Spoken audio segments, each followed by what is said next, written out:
This is Ham College, Episode 80, for August 31st, 2021. Ham College is brought to you by Icom. Stay connected and keep your competitive contesting edge with Icom.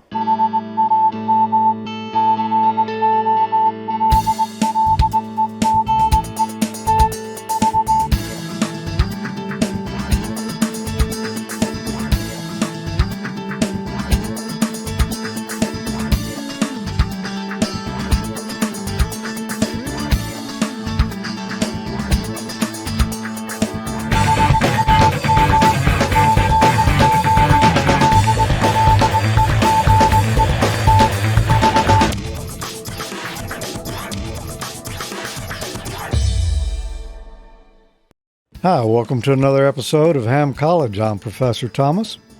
And I'm Dean Martin. And we're glad to be back with you tonight studying for the Amateur Radio Extra exam. These questions are getting just a little bit tougher, Tommy.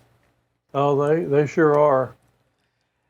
I kind of glanced over the questions earlier, and there could be some buzzer action again tonight, more than likely. Could be.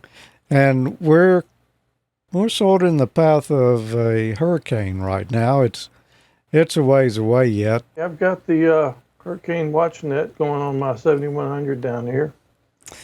Obviously got the audio turned down at the moment. Yeah, I think it's still a Category 1 at this time, but it's expected to become a Category 4 and heading straight for Emil. Yeah, literally. And the remnants are supposedly going to come directly over the top of us as well. Yep. Supposed to be, even up here, should be 35 or 40 mile an hour winds and a lot of rain. Yep. So, even though 40 miles an hour isn't too bad, so it takes down a lot of the big trees around here. So what did we talk about last month? Oh, what did we talk about? I didn't print the show notes, so you caught me off guard. What did we talk about? Well, I believe it was receiver performance characteristics, phase noise, image rejection, noise floor, MDS, signal to noise ratio, noise figures, reciprocal mixing, selectivity, effects of SDR receiver nonlinearity, use of attenuators at low frequencies. And so All that fun stuff. I bet you don't know what we're going to talk about this month either. I do know what we're going to talk about. I do have that. Okay. Receiver performance characteristics, blocking dynamic range, intermodulation and cross-modulation interference, third order intercept, desensitization, and preselector. Anytime we're doing a live stream, we've got a chat room going on at the same time. You can get the details at AmateurLogic.TV/chat. However, it's the YouTube chat. If you're watching us on YouTube, the chat is right there. If you want to comment in the chat, though, or participate in it, you actually have to subscribe to the channel in order to, to keep spam and porn and everything else that jumps into YouTube chats. That was the only option we had, narrowing it down to subscribers. That way we kind of got a little handle on narrating the chat room, or moderating. Maybe that's the word I'm looking for. So if you're watching the live stream, you're not in the chat room, it's almost impossible, but you'd be missing half the fun. Yep. All right, and we do look at that chat room throughout the show and see what everybody else is saying is the answer of these questions as well. Yeah, usually on the harder questions. Yep. Speaking of which, here's the one you wanted. What is meant by the blocking dynamic range of a receiver? A, the difference in dB between the noise floor and the level of an incoming signal that will cause 1 dB of gain compression. The minimum difference in dB between the levels of two FM signals that will cause one signal to block the other. C, the difference in dB between the noise floor and the third order intercept point. Or D, the minimum difference in dB between two signals which produce third-order intermodulation products greater than the noise floor. Ooh. Okay, what is meant by blocking dynamic range? Now I understand the dynamic range for sure, so the difference in dB between the noise floor and the level of an incoming signal that will cause 1 dB of gain compression. The difference in dB between the levels of two FM signals that would cause one signal to block the other. I don't think that's right, because that wouldn't be my interpretation of dynamic range. Difference in dB between the noise floor and the third order intercept point. Well, since it's been so long, I don't recall what the third order intercept point is. Minimum difference in dB between two signals that produce third order intermodulation products. Difference between two signals.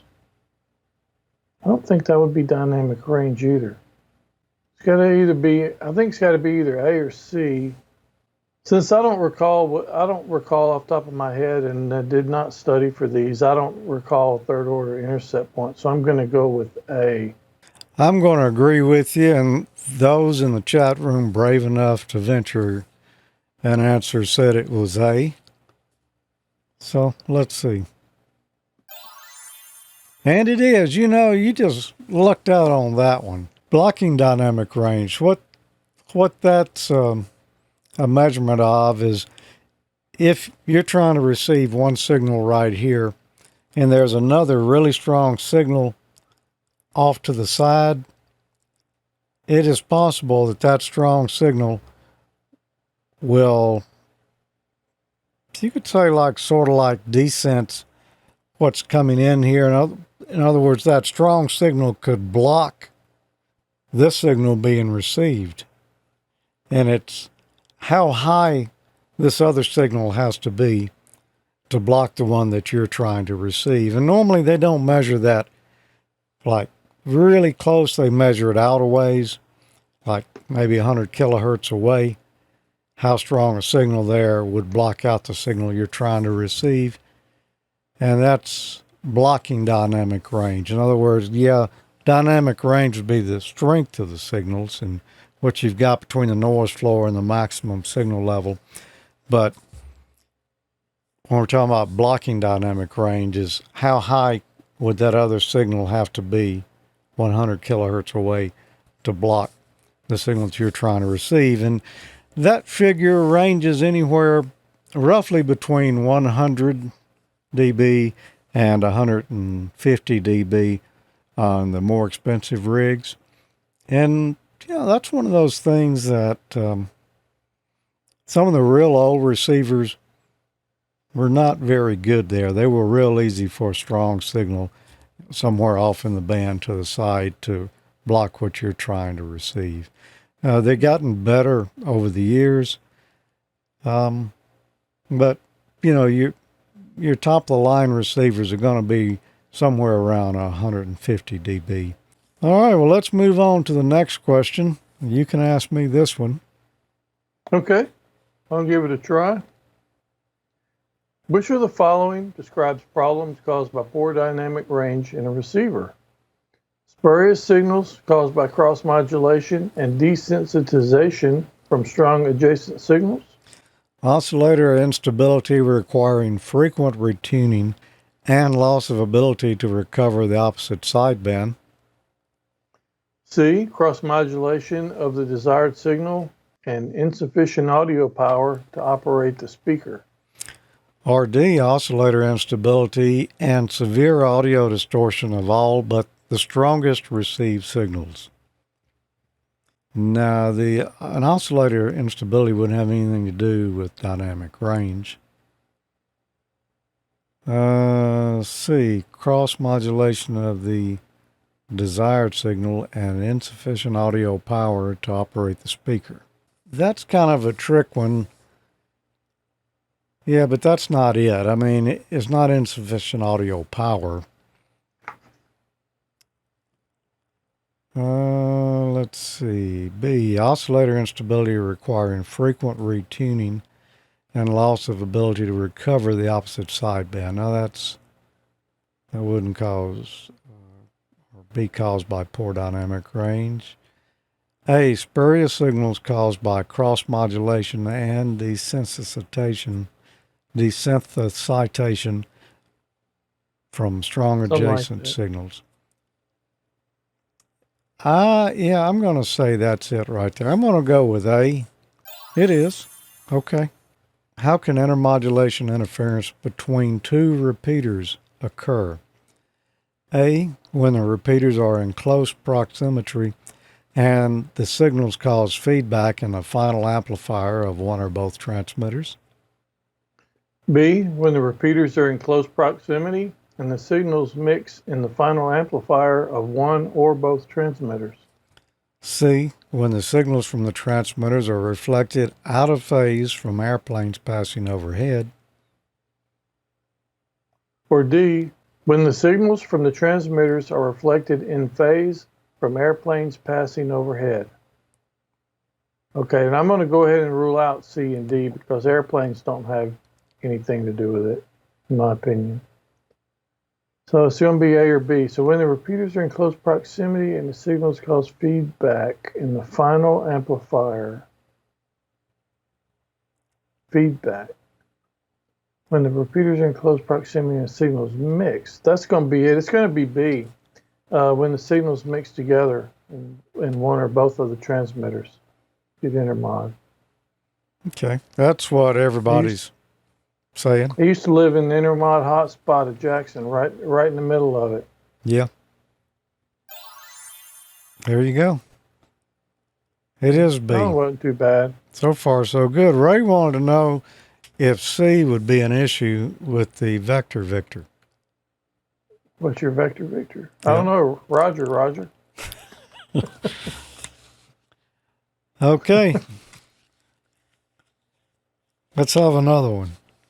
All right. Which of the following may reduce or eliminate intermodulation interference in a repeater caused by another transmitter operating in close proximity? A bandpass filter in the feed line between the transmitter and receiver.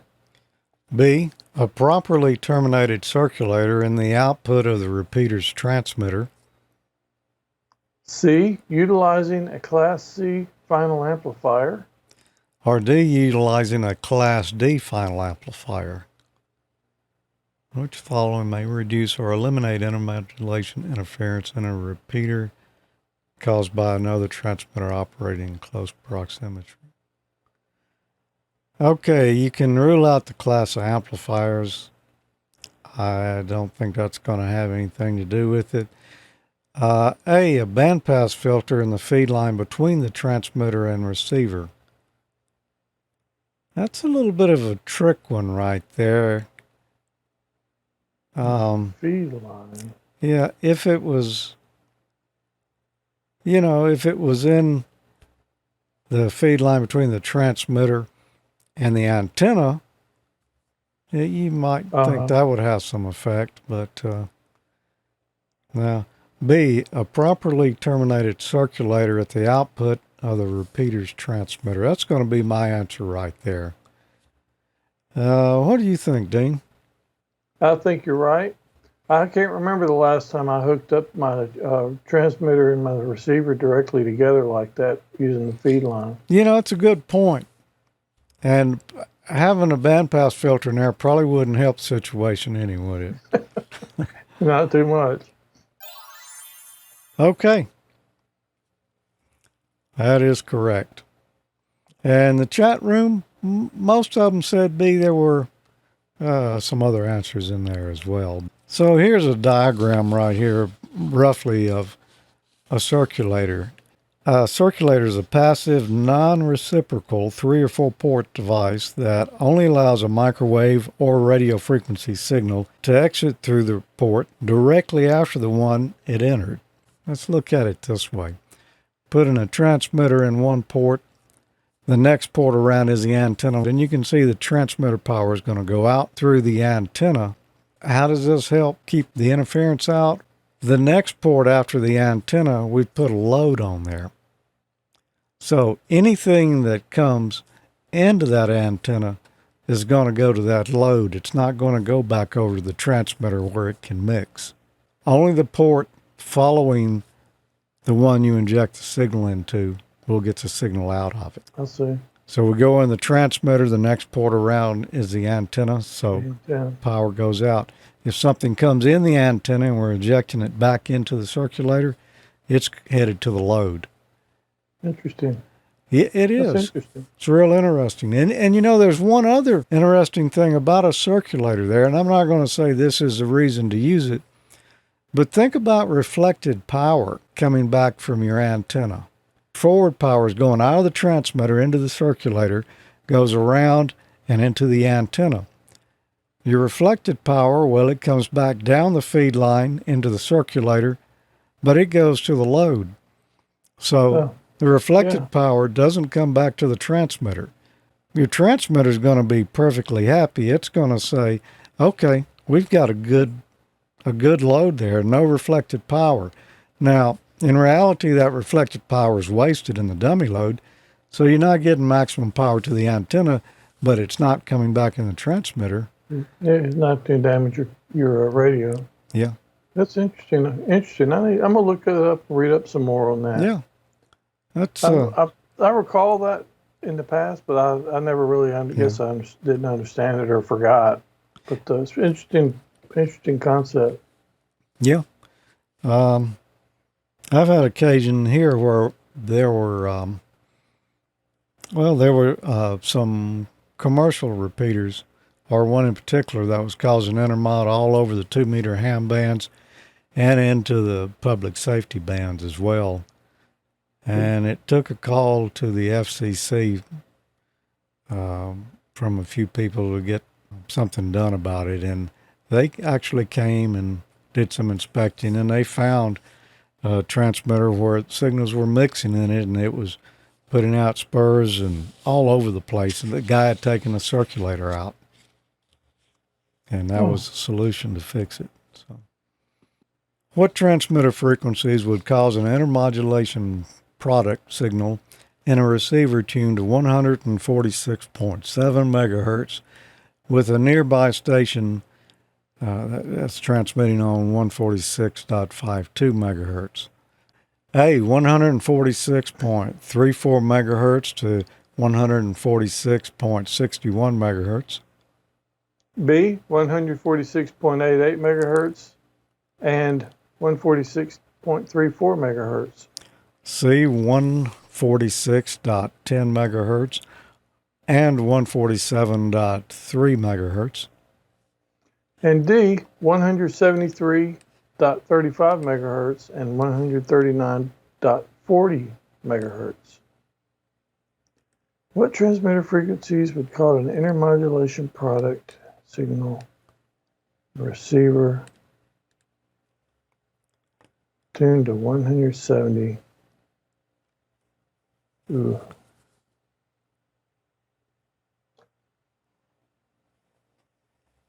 This one's going to be a guess, man, because I don't know.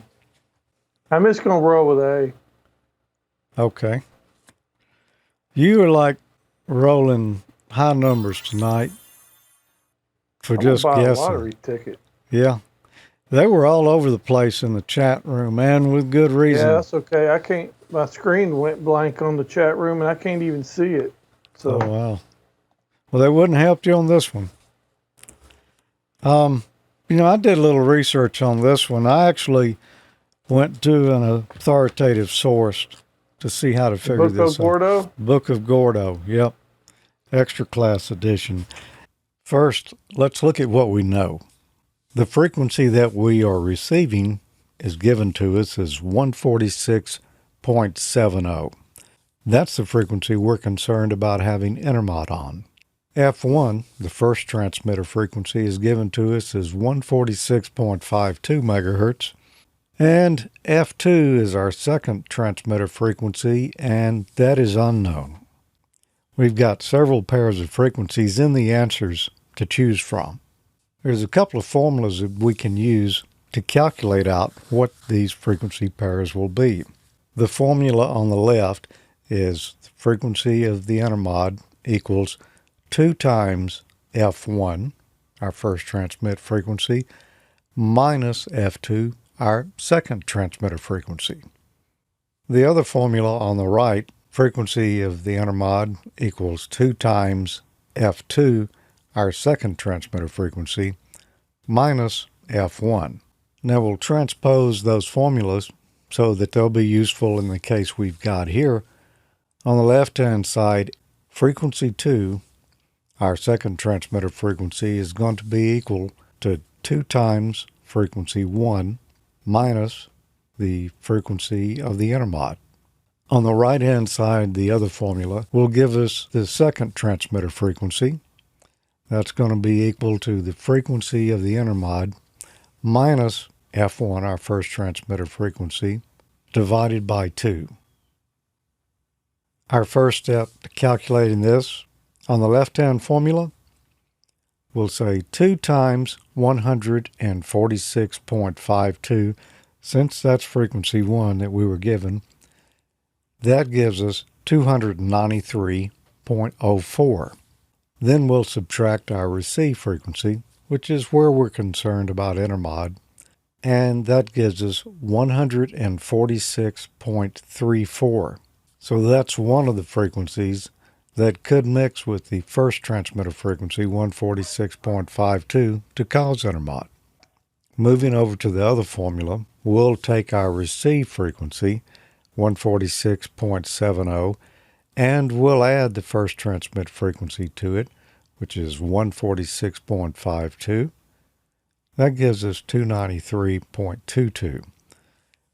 We'll take that number and divide it by 2, and that gives us 146.61 megahertz.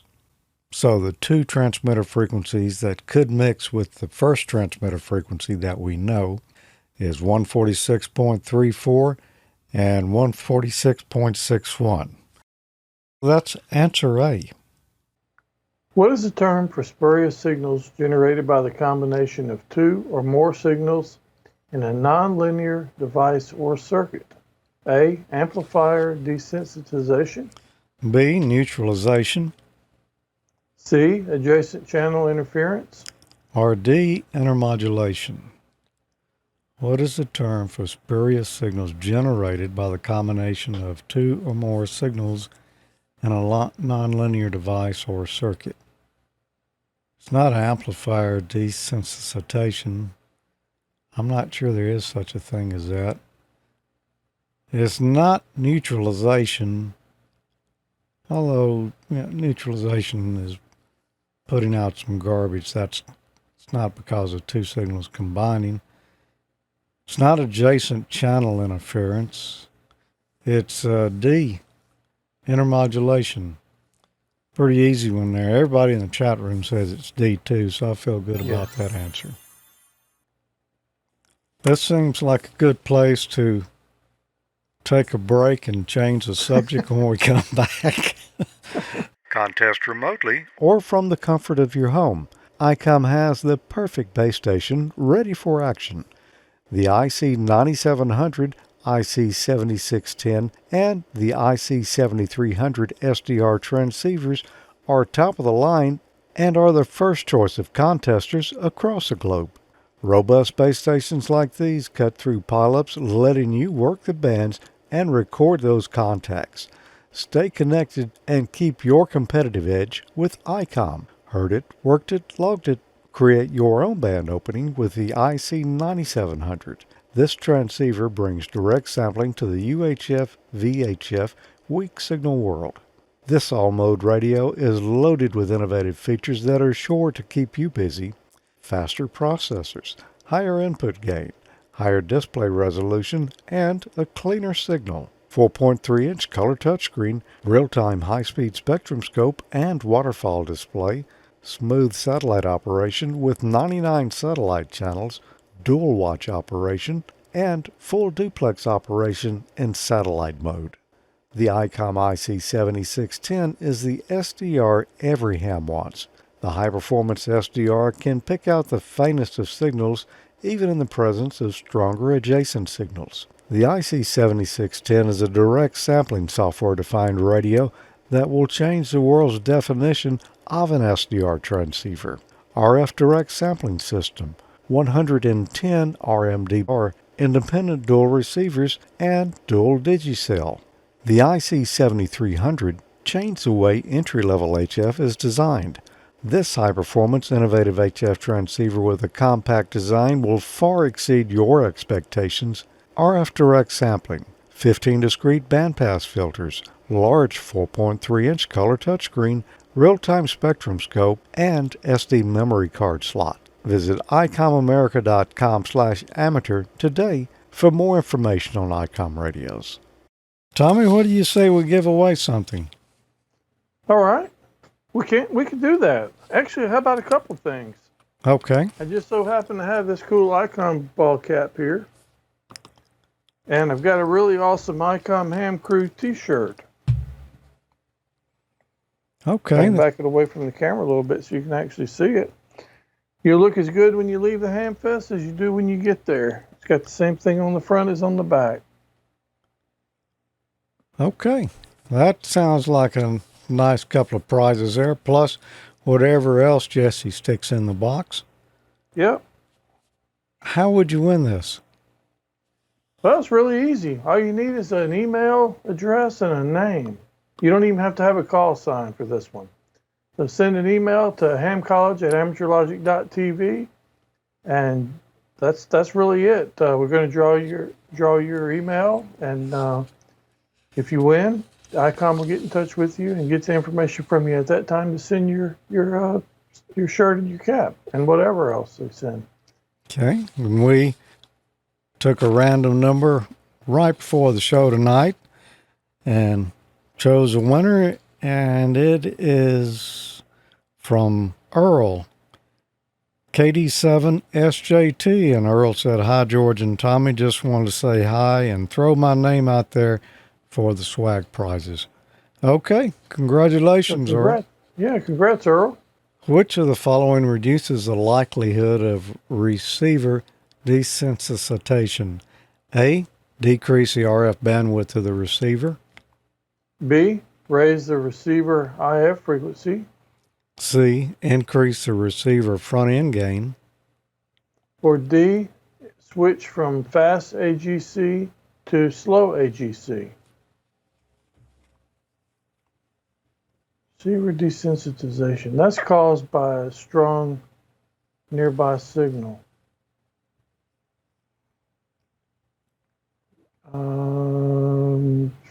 AGC.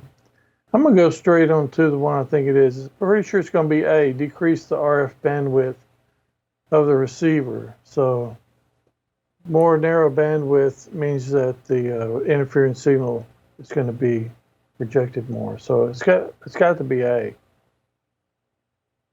Okay. I would say, yeah, I'll agree with you on that one. So does everyone in the chat room. And yeah, that does reduce the likelihood. Of course, if something falls within the bandwidth there, yeah, that's still going to descent you, but it's much less likely. There's a lot less frequencies that could happen with.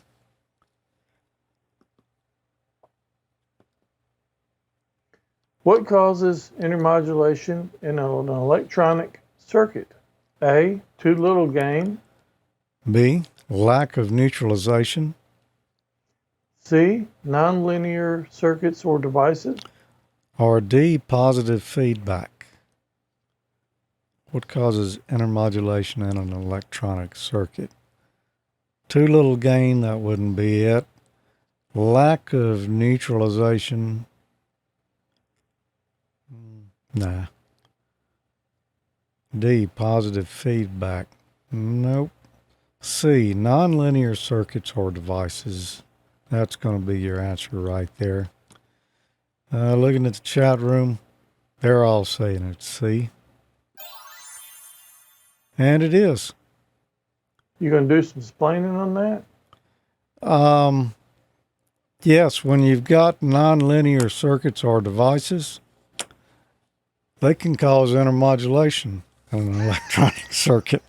I mean, yeah, I don't know how else to explain it than then it's none of those other things. I wouldn't expect any less from a professor. Okay, yeah, I did. I did pull that off just like a professor, didn't I? It looks kind of like a dean move. Yeah, yeah. I mean, that's all I can say about it. It's nonlinear. What is the purpose of a preselector in a communications receiver? A, to store often used frequencies. B, to provide a range of AGC time constants. C, to increase rejection of signals outside the desired band. Or D, to allow selection of the optimum RF amplifier device. It's not D, and it's not A, and it's not B, it's C, increased rejection of signals outside the desired band. So I actually showed one of the MFJ preselectors for a shortwave receiver not too long ago with my SDR on AmateurLogic. And it basically kind of nulls out things around, similar to the previous question, but things that are not, that you don't actually have it tuned for. So it can reject some of the signals that you don't want that are nearby.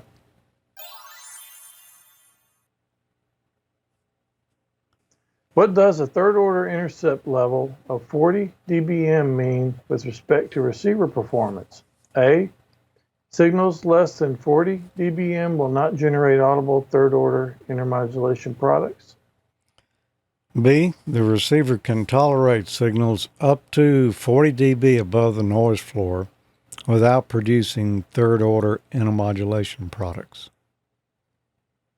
C, a pair of 40 dBm input signals will theoretically generate a third order intermodulation product that has the same output amplitude as either of the input signals. Or D, a pair of 1 milliwatt input signals will produce a third order intermodulation product that is 40 dB stronger than the input signal. Go straight to D there. A pair of 1 milliwatt input signals will produce a third order intermodulation product that is 40 dB stronger than the input signal. I don't know how that could possibly be. 40 dB stronger? No, that's not it. That's pretty strong. A, signals less than 40 dB will not generate audible third order intermodulation products. I don't think that's the answer either. B, a receiver can tolerate signals up to 40 dB above the noise floor without producing third order intermodulation products. No. C. Are you saying it's not A, B, C, or D? I'm saying it's not D, A, or B. Okay. And that only leaves C. A pair of 40 dBm input signals will theoretically generate a third order intermodulation product that has the same output amplitude as either of the input signals. Okay. Okay. Why are odd order intermodulation products created within a receiver of particular interest compared to other products? A, an odd order product of two signals in the band of interest are also likely to be within the band. B, odd order products overload the IF filters. C, odd order products are an indication of poor image rejection. D, odd order intermodulation produces 3 products for every input signal within the band of interest. Did you hear a buzzer? Oh, just hold on. You probably will. Why are odd-order intermodulation products created within a receiver of particular interest compared to other products? Why are the odd-order ones of particular interest? I'm going to guess C. I really don't know. I'm probably going to get a buzzer. Now, what's everybody saying? My hunch was to say A. Doggone it. Hey, you said A the other two times you were just guessing and it worked for you, but Well, at first it didn't make sense to me, but it does. What it's saying is true. I guess that makes sense if you think about it. Odd order products of two signals in the band of interest are also likely to be within the band. That sounds almost kind of redundant, sort of. yeah, Okay. that's the answer. There's your buzzer action for the evening. There were some I don't disappoint. There were some incorrect answers in the chat room as well. So you're not. I'm glad I didn't plagiarize them then, because somebody got it wrong. One final question for tonight. Okay. What is the term for the reduction in receiver sensitivity caused by a strong signal near the received frequency? A. Desensitization. B. Quieting. C. Cross-modulation interference. Or D. Squelch gain rollback. What is the term for the reduction in receiver sensitivity caused by a strong signal near the received frequency? Squelch gain rollback is probably not a thing. I've never heard of that. Cross-modulation interference. No, cross-modulation interference is not what it is. B, quieting. No. Yeah, I think we all know. And chat room I saying think we all know. Yeah. Desensitization. Or something that sounds like that. A. Pretty close. A works.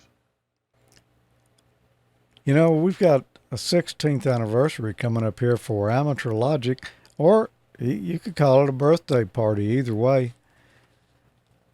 I like the way that sounds. Yeah. That'll be coming up in October, and we're going to be giving away some stuff. We got a really nice prize package.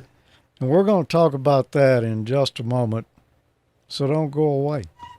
Hey, you going to do this thing, the Portable Operations Challenge? I'm not sure. Don't the big stations always win these things? No, not this one. They level this all up by how they score the contacts.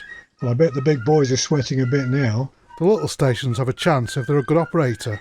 But I'm in. Can we do it anywhere outdoors? Yeah, that's why it's the Portable Operations Challenge. Let's just go and show them what the small station can do. It'll really set the cat amongst the pigeons. Radio sport on a level playing field, I call that. Radio sport is about competition, and you've been challenged. See foxmikehotel.com/challenge for details. Around the 15th of each month, it's Amateur Radio's original and longest-running video podcast, AmateurLogic.TV, with hosts George Thomas, Tommy Martin, Emil Diodene, and Mike Morneau. Roughly, here's what I have. The bottom trace here is ground. While the elements will jiggle some, they're actually not too bad. It's light. After putting it together, I decided to test everything, so I ran in 12 volts, and I'm measuring the output here. No, it's not too windy right now, Jim. It was yesterday. We're in the antenna switching matrix.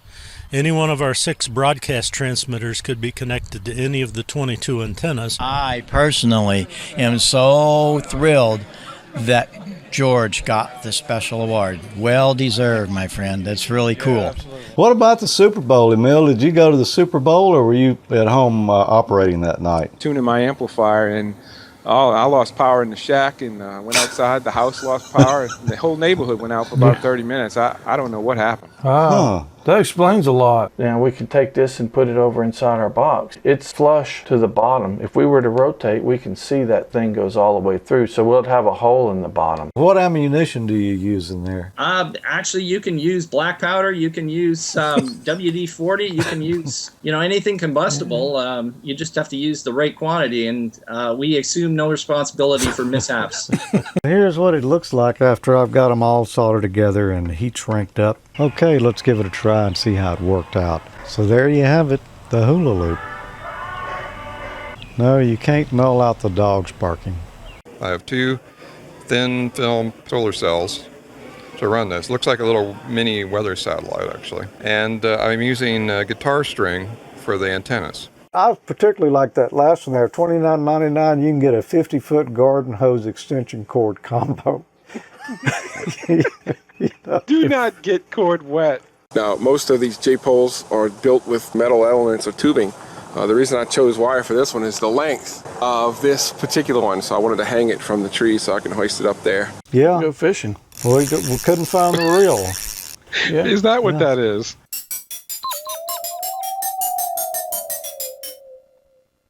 All right, Tommy, sing the theme song here. There's a few items here from MFJ, but there's nothing from Icom. That's because the box from Icom is not going to arrive until Monday.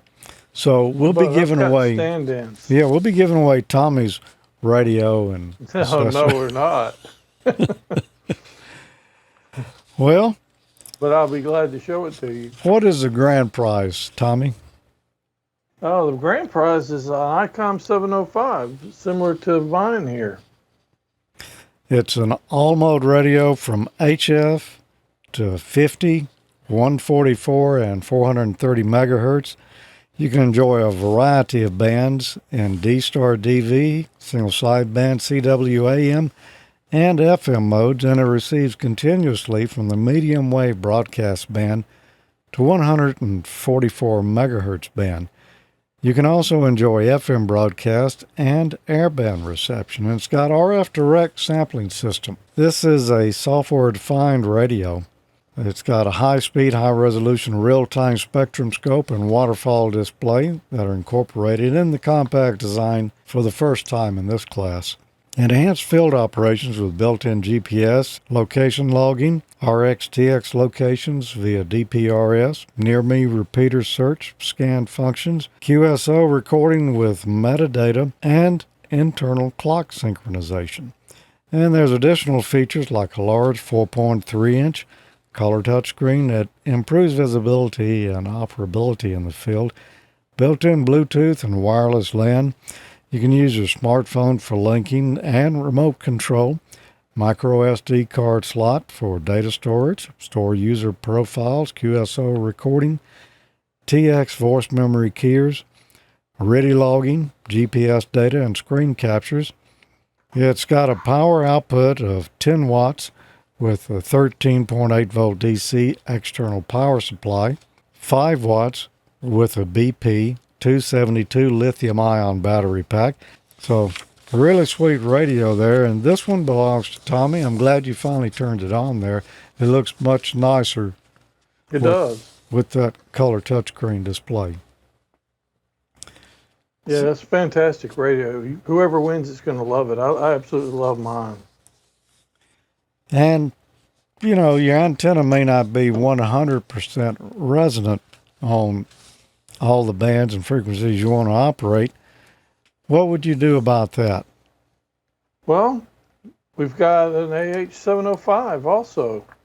What covers 1.8 megahertz to 50 megahertz? It's got an SO239 connector for 50 ohm antennas, such as dipole or Yagi. The terminal connector that comes with it with a binding post socket for a long wire antenna. It's two-way power sources, either AA batteries, or it also works off of 13.8 volts DC. IP54 dust protection and water resistance construction. Full automatic tuning, just push the tuner button on the IC705. And it's got latching relays used for saving power. It's an awesome Little tuner. I love this thing. I did a segment on Amateur Logic last month showing how to set it up. So check that out and see how easy it is. It works fantastic. And if you want to carry that radio and tuner together when you go out in the field, there's a great accessory. Yep. It might be kind of hard to see that here where I'm zoomed in, but the LC192 backpack. It's the ultimate must-have accessory for the IC705. It's the utility backpack for field operations. IC705 stays secure with a 1/4-20 thread in the radio compartment. It's kind of hard to do this from here and open it up. at the same time. So the radio mounts in the top right here. Yeah, it's got a lug in there with a safety strap to hold the radio in where it won't fall out. Adjustable internal panels for custom compartments for accessories such as antennas, battery packs, and more for an afternoon soda activation. You could even put a sandwich in there or some Vegemite. No, it doesn't hold Vegemite. I'm sure of that. Okay, this is not the Australian model. No. Nice, really nice backpack. Yeah, it's great. Made just to fit those accessories. We mentioned earlier you can power this from 13.8 volts. You could use one of these right here that we'll be including with it. That's an MFJ 4020 MV super compact 30 amp mighty light switching power supply. It's got five-way binding post. It's variable from 4 to 16 volts DC, 25 amps continuous, and 30 amp surge at 13.8 volts DC. And it operates from 120 to 240 volts at 47 to 63 hertz. So you can take it anywhere in the U.S. or abroad. There's a little switch on the back where you can select 120 or 240 and the 47 to 63 hertz, because it's going to cover all electrical systems in the world. So it's ready to go when you are. Great little power supply. I've got one of those as well. And of course, an antenna. Yeah, you've got that. You've got that radio, that tuner, that backpack. What else have you got that would be handy? I've got the antenna also. I've actually been using this antenna for about 5 years, roughly. It's a MFJ 2012 Power Light off-center fed dipole. It's for 40, 20, 10, and 6 meters. It handles the maximum legal limit of 1,500 watts. It's a robust, high-power version of the MFJ 2010 with 14-gauge stranded copper wire and porcelain end insulators, pull tested to 200 pounds.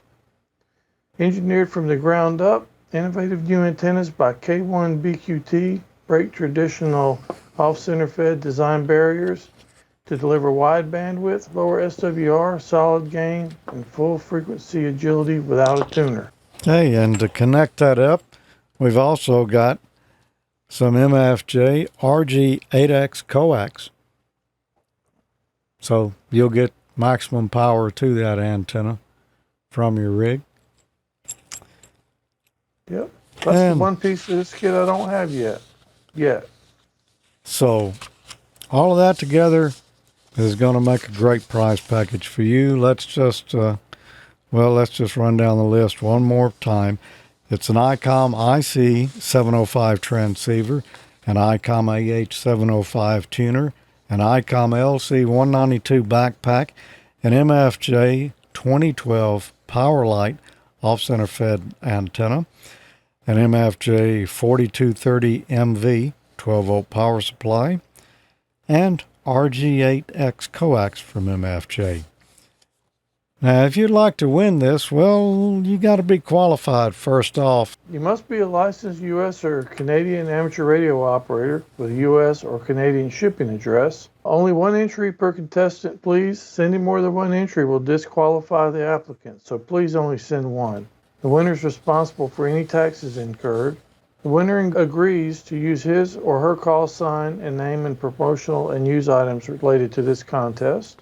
Contestants must not be an employee or affiliate of AmateurLogic, Icom, or MFJ Enterprises. And to enter, you need to send an email to contest2021@AmateurLogic.TV with only your call sign in the subject line. Include your name, call sign, class of license, and address in the email message. And submissions must be made between Friday, August the 13th, and Monday, October the 11th of 2021. The winner will be selected by random number from the entries received. The winner will be announced on the October 15th episode of AmateurLogic.TV. If it's determined the winning entry does not meet the qualification requirements, another winner will be chosen using the same method. For the contest rules and information, they're going to be posted at www.AmateurLogic.TV/contest. You can see it on the bottom of your screen there. And is void where prohibited. Tommy already has all of that stuff, and I have none of it. Well, I've got what's sitting here, and the rest of it will be here Monday. But yeah. I'm gonna. I could tell you, it's a great package. You're gonna love. Whoever wins it is going to be thrilled with every bit of it. It's an awesome package. So, are you going to try to take the portable operations challenge with that? I think I am. If I can work things out here, I'm going to try to do that. Cool. Well, somebody's got a great prize coming up there. If you want to catch up with what's going on every Tuesday night, you might want to check out the AmateurLogic Soundcheck Net. Oh, yeah, this thing has been so fun. We actually started it almost a year and a half ago, and it's been such a success that it's just carried on. So we call it the AmateurLogic Soundcheck Net. It's, like it says on your screen, every Tuesday night at 8 Central Time or 0100 UTC. When the time changes, that UTC will change. During the month also, you can catch up with us on the social media networks. We've got, well, a Facebook group, facebook.com/group/hamcollege or AmateurLogic. You can follow us at Ham College on Twitter or at AmateurLogic. We're on MeWe.com, MeWe.com/join/HamCollege and AmateurLogic. See a pattern here. Yeah, and groups.io/G/AmateurLogic. So yeah, if you're not into the social media thing, the Groups.io is a nice option to get notified when things are going on. So with that, Tommy, any final thoughts for tonight, or have we pretty much used up all our thoughts with some of those tough questions? Yeah, I think my thoughts are pretty much fried right now. They've kind of been run through the strainer. Anyway, yeah, I guess we'll come join us on the AmateurLogic Soundcheck Net. I've said it a couple times already, but it really is a lot of fun. There's always a question every week. Sometimes there's actually a picture that gets posted to social media, kind of what the heck is it type picture, and a lot of discussion around that. It's just a fun time. So you owe it to yourself to come check it out. Any licensed class has privileges to get on those digital modes to be able to get on there and join with us. Yep. Other than that, we'll see you on the next AmateurLogic, and don't forget to get your contest entry. Oh yeah. Be sure to get your contest entry, and only one. Only do it one time, and you'll get an auto responder message back acknowledging your entry, unless you've got an email server who likes to block our email server. Namely, if you've got AOL, Yahoo, or anything related to those two, yeah, you might not get that response. In that case, if you've entered and you just can't remember, send an email to Tommy or I, and we'll be glad to check, so you don't send an extra. 7-3, thanks for joining us, and we'll see you in the middle of the month, September, for the next AmateurLogic, and in the next month for the next Ham College. Yep, 7-3, everybody.